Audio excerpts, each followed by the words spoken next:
Hello and welcome to Heidegger 1059.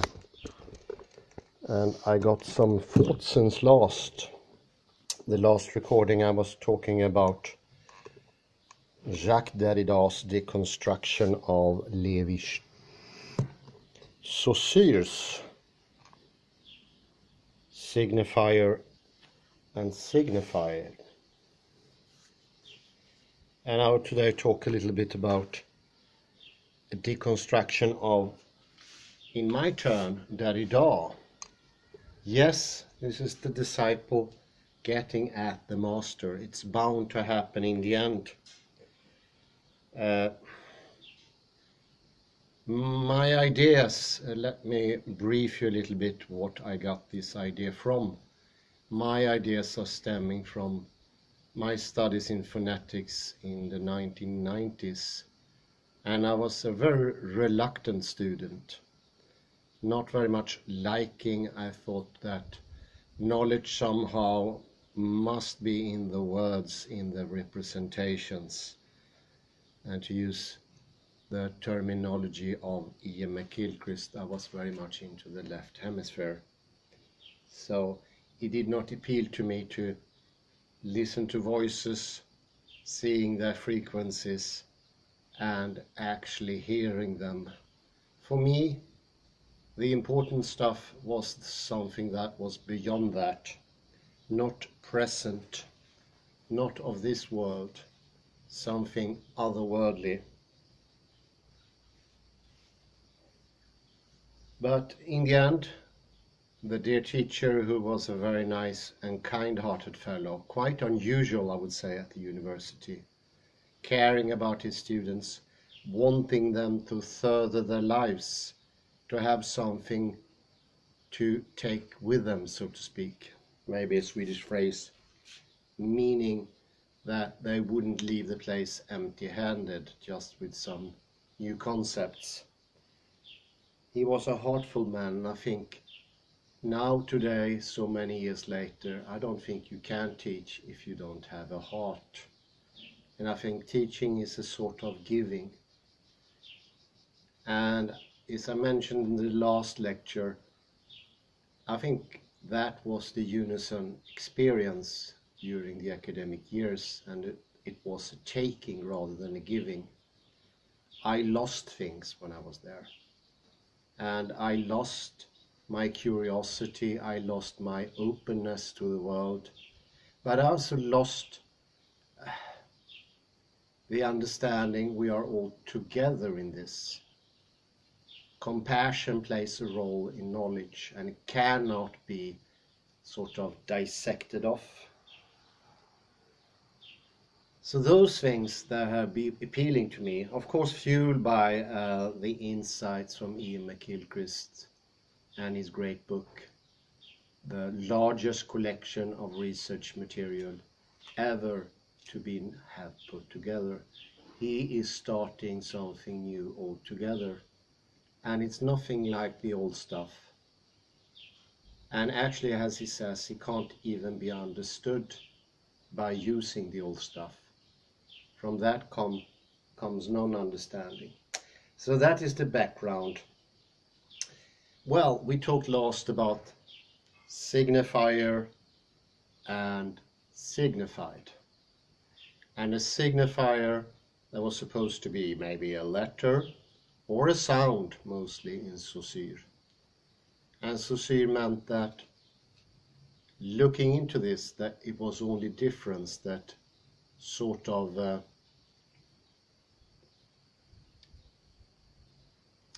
distinguished one thing from another. And he said it was the difference in sound. In phonetics, that could be expressed as down to the phonemic level, the very lowest level of difference on the phonemic state. And this is highly reductionist. And it struck me, I liked the example how Saussure of Grammatology deconstructs and sees a centrism in Saussure. And he does it with his usual elegance, without interfering, without really adding into the text, but outside of the text, thereby making his point even clearer, I would say.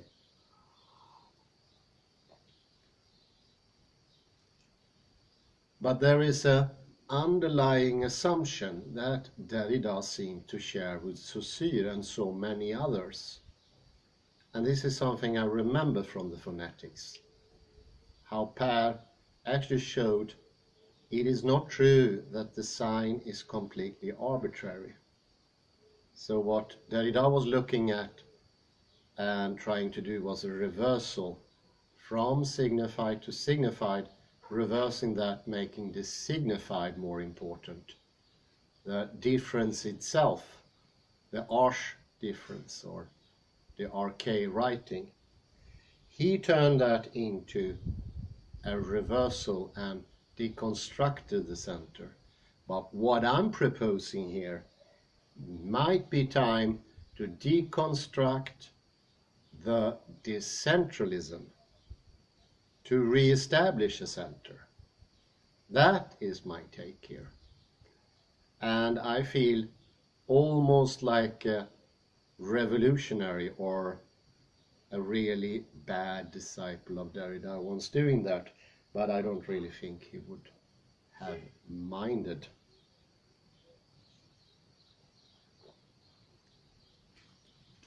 It could be time to deconstruct the decentralism. In an abstract sense is to the triad, thesis, synthesis, and antithesis, which is opened up by Derrida, and all of a sudden, the triad, it has an openness. A fourth player comes into the act. It could be the RK writing, it could be difference, but it makes all the difference. And it leads to an openness, and all of a sudden we have an exit or an entrance. We are no longer locked in the same way. We have more freedom. There is an openness that has entered. I propose a fifth, and that is the decentering of the decentering, the deconstruction of the deconstruction as well. To have a fifth corner. It could be a pentagon, it could be a polygram, but once done, we can have both decentralism and centralism. So you wonder, what on earth does he mean? Well, I have to add a third thing to this, and that is the voice of the friend. That actually helped me here. Because by adding a name to the voice of the friend, adding a face, adding a singularity that excludes plurality, or a plurality that excludes singularity, we make everything smaller or less. Here too, by putting something arbitrary in the bottom, we tell what the voice is supposed to be. Yes, I agree, it is not intentional. Yes, it's not an hypothesis, but it's in the game without a doubt. And that's the idea that somehow is shared by both Derrida, Saussure, and of course Lévi-Strauss and others. And that's the idea that there is an arbitrariness going on here somehow. They have just different takes on it.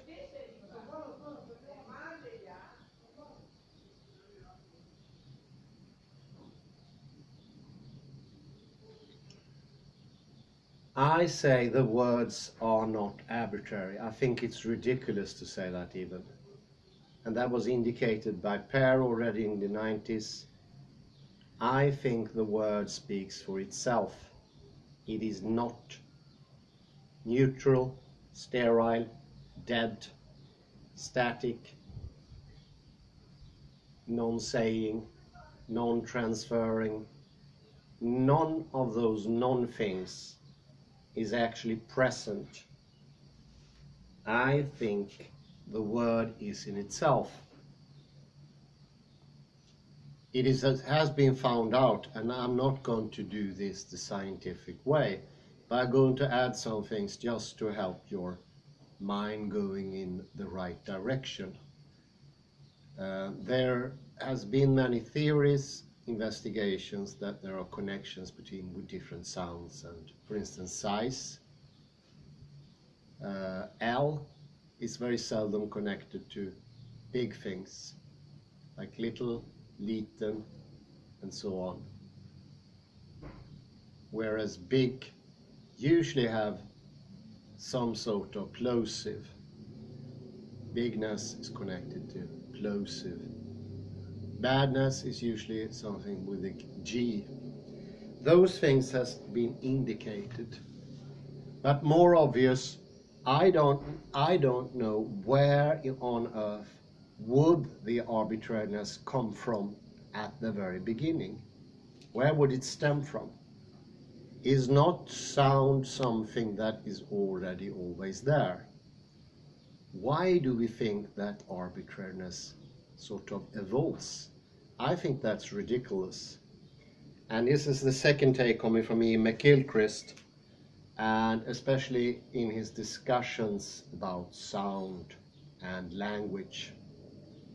And when he looks at stroke patients, they can still, and even more so if the stroke is in the left hemisphere, describe a word, tell them that the word directly is the thing. For instance, sun is brilliance, bread is something foody, tempting, of this earth. Because in a way, by saying arbitrarily, and God forbid what I'm going to say should be remain within closed doors, but I say, saying that the signifying is arbitrary and or assuming that is in itself a transcendental signified. And the transcendental signified has been used inadequately or unassumptionally without mentioning it to infer both center and decenteredness. And this sort of shows that everything is going back to the normal. I do believe that words speaks for themselves, and iteration is one thing that points in that direction. Iteration is continual difference. It is not representation. It's not that horrible game with copies and original that sort of infuses or sickenings academia. No, iteration is constantly a new thing, but it's at the same time the same thing.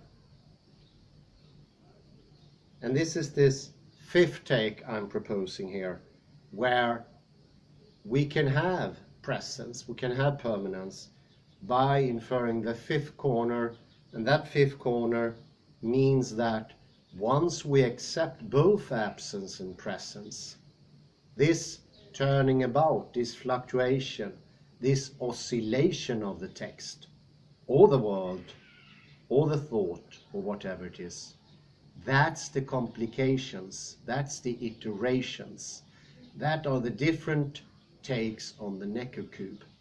And the more meaning, the more aspects, the more ways you have to see this, the more it is. And above a certain level, which is absolute, it's quantitatively, it's not qualitatively, it's quantitatively, you have permanence and stability. And I think that makes much more sense to say the language is that. By iteration it becomes stronger. And I notice myself learning different languages, I never ever say the same thing, but still there's a strengthening. And to say that strengthening is without me, on the outside, or to say it is on the inside. None of those things makes any sense. It's both on the inside and on the outside. And it could be a big part of the problem is our clinging to the presence, not wanting absence to sleep into the thing. And by clinging it too much, we don't let it to be polysemical, showing different angles at the same time, because I want to say here that absence and presence are like the different takes on the Necker cube. And the more takes you have, the more aspects you have, the more permanence and stability you gain. And then you can have presence, because this presence is actually stemming from the interplay of presence and absence. They are both active in the interplay. They are both doing things.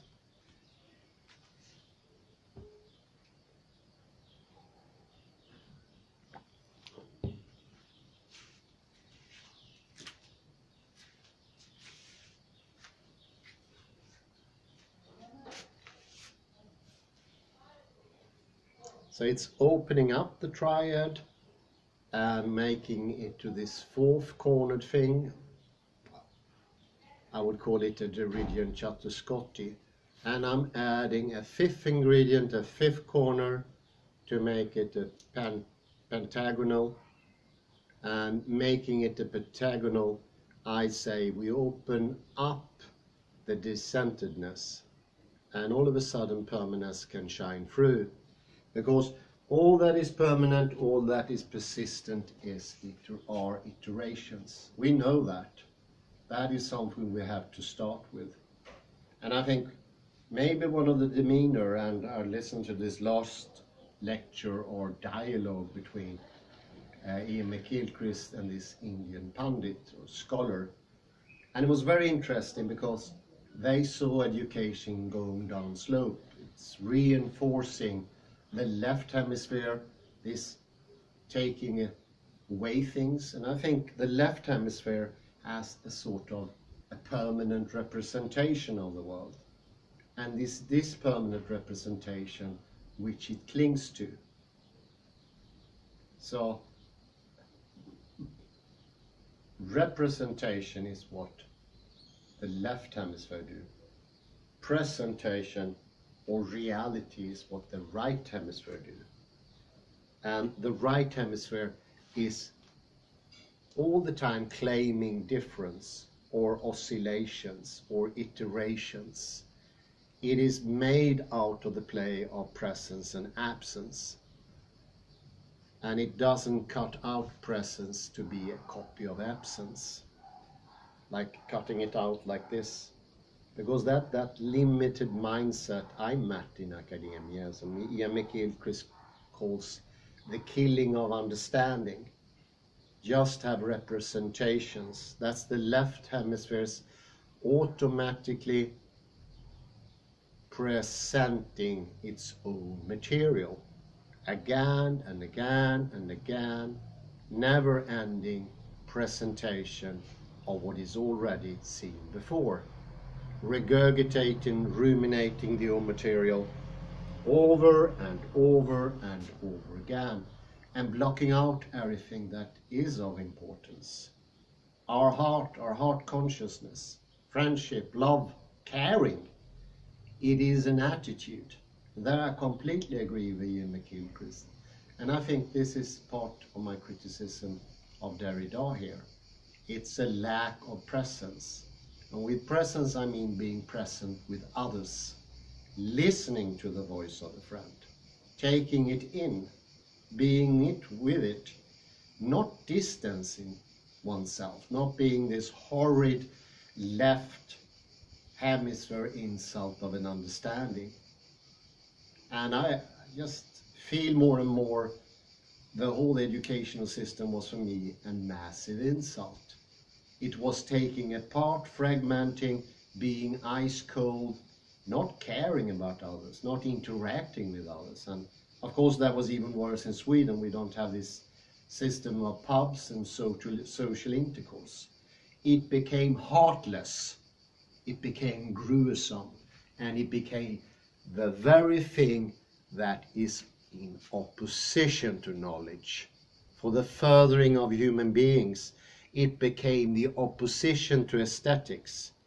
It became in opposition to everything that is deep, of the body, being felt, being real. I think that being real is what is taken away with us in the educational system. It's the left hemisphere's wish for everything to be unnatural. And a person who had a stroke in the right hemisphere, they feel themselves as machines, and they perceive others to be machines. And he calls the educational system a lobotomy, a right hemisphere lobotomy, turning us into robots of the left hemisphere, not knowing even that we don't have knowledge, not knowing what we feel, and no longer interacting with others, caring, compassion, empathy. All those finer details of knowledge is gone. You already have this horrid dissected byproduct, like some mad doctor operating on a patient without anesthesia. One of those surgeons as at Auschwitz or Dresden or Dachau or Treblinka, taking everything apart and thereby thinking he would understand anything. I think that really sums up modern education. It's an horrid activity. And as Ian McKilcreast says, and I have to absolutely agree, it's a horribly immoral activity because it despises everything that is spiritual, of God, of higher order, of something that could be good for you. It is the exact opposite. It's sterile, it's deadened, it's bleached with chlorine, you don't feel anything else, and it's encouraged from the professor not to feel. That's a good thing. I had a professor in morale, and he calculated morale. It doesn't get sicker than that. I don't think even if you go to a mental hospital you would find sicker people than that. That's absolutely horrid, and he taught that, and he instructed the other professors. He killed it off. And in the end, as somebody said, he just looked presumptuous, empty, hollowed out. And hollowed out is what everyone who had a stroke in the right hemisphere is complaining about. And so did Plato. He complained about the world being hollowed out, without reality, without depth, and all those things were absolutely gone. There were no presence anymore. There were no life. There were no aesthetics. Actually, he abhorred poetics, aesthetics, painting. He said painting was a disgrace because it was a copy. It was not an original part of the world. I think that is something to think of, because we are going in exactly the wrong direction. We are diminishing knowledge, not inferring it. And we in the end become presumptuous robots without a feeling heart. And all of this intellectuality, because it's also the very death of intellectuality. And I don't want to bring proof this time, but do read The Matter with Things and you will see how the proof looked like. It is pretty consistent. Okay, I say thank you very much and have a very pleasant afternoon. Bye bye for now.